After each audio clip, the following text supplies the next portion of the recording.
Hi guys, today we're going to be looking at the principle of human behaviour and in particular confidence and what confidence can do for an athlete, a coach or just anyone in general. So, what is confidence?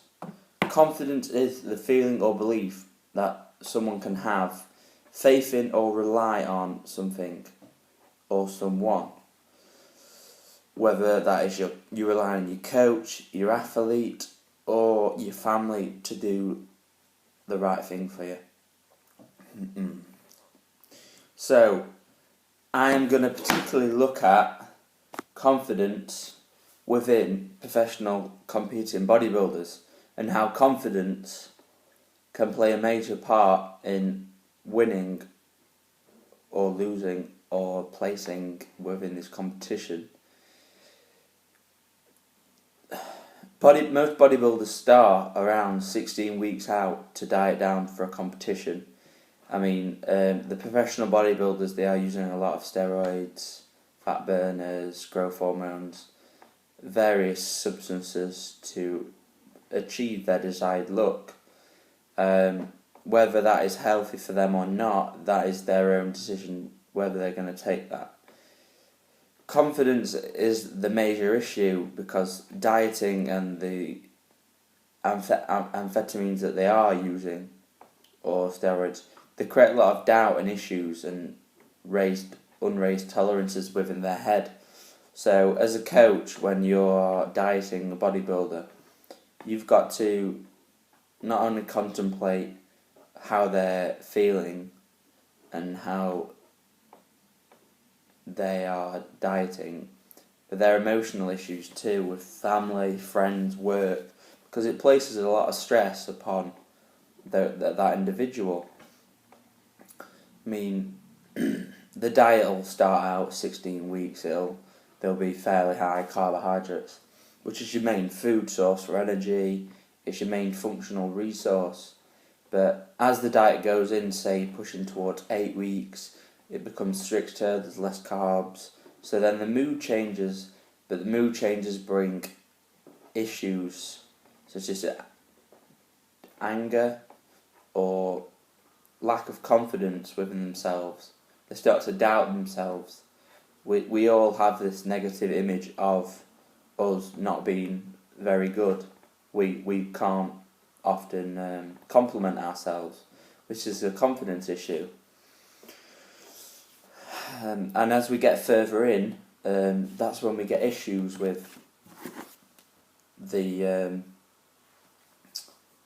diet and the athlete's state of mind.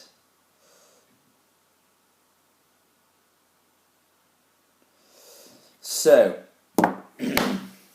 as a coach, how can you personally improve your confidence? Whether you're coaching disabled kids or normal non-disabled kids or just bodybuilders in general. Well, the main route to improve confidence will just purely be to doing what you are coaching more. The more experience you have will instantly grow confidence straight away. The more knowledge you have within that field by doing what you're coaching will instantly develop your coaching skills and your confidence should increase. However, this isn't always the case for people that have potential emotional issues with themselves, or feel like they've got big flaws. But the issue is increasing confidence. So how can we do that?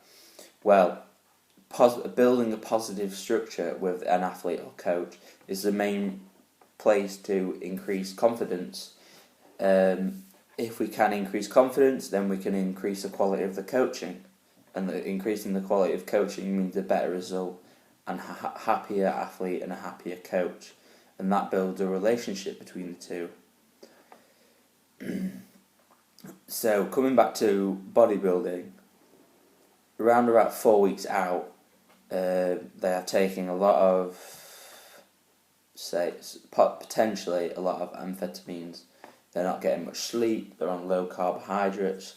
I mean, this is just a recipe for disaster for any more than 4 weeks. The mental challenge it causes will break anyone down. It's just so difficult.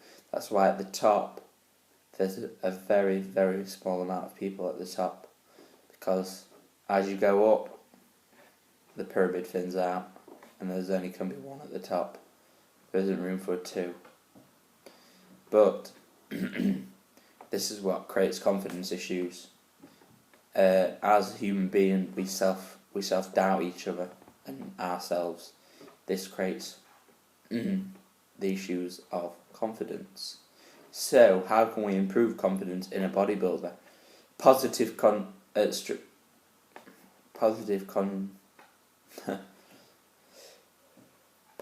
comments about themselves from others, constantly reassuring themselves, but we then have the issue of others which provide negative comments, who are the doubters. And doubters can create big confidence issues with bodybuilders, because their main hormone, testosterone, is completely abrupt to what the natural levels would be. It's maybe ours is here and bodybuilders is up here, up the top. I mean, it's just 3 times what a normal man should be.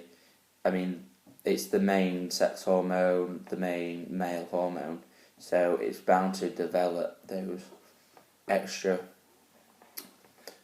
profound emotions which an average person would have. You say, I get angry, whereas if someone pisses someone off when their testosterone levels are this high and their sleep levels are this low and their amount of energy they can take in with carbohydrates is also very low, it's a very, very stressful time.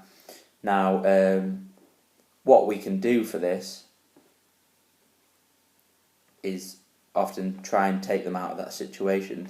This may be with taking time off work, or just sitting down with their family, their wife or their kids, but just saying, look, I'm going through a very stressful time at the moment, and I'm struggling with this. This is what annoys me, so please can we just try our best to limit the irritation towards the competitor. Now, this will be worked through the coach and athlete themselves. Because at the end of the day, the coach is coaching the athlete, and if we think of the athlete as our bodybuilder, because it is a sport, it's not necessarily an athletic sport, but it is a very competitive sport, and the edge that bodybuilders go through and put themselves through is far greater than any other sport in the world, just for potential health issues that the sport can cause. Now, looking at the relationship between the coach and athlete is very important, because what the coach decides with an athlete's diet may necessarily affect whether that athlete places first, second, third, fourth, fifth or sixth, or doesn't get a placing. Now, if that athlete doesn't get a placing, if their confidence is not entirely there with their coach, then that means that next time they might not use that coach, and that creates issues, because that coach then gets a bad reputation for others thinking that, well, better not use him, he's not very good. I mean, this further creates issues with the coach, because then his confidence is broken by the negative and the self-doubt and the misbelief that his skills are there, and that he is a competent coach. So, what sort of strategies can we improve to increase the confidence of an athlete and a coach? Well, number 1 is reassurance. Reassurance is the main factor to ensuring that the athlete and coach are both happy and that they are still confident in making decisions with themselves and what they are doing. Number 2 for myself to increase in confidence, again, is positive, constructive comments.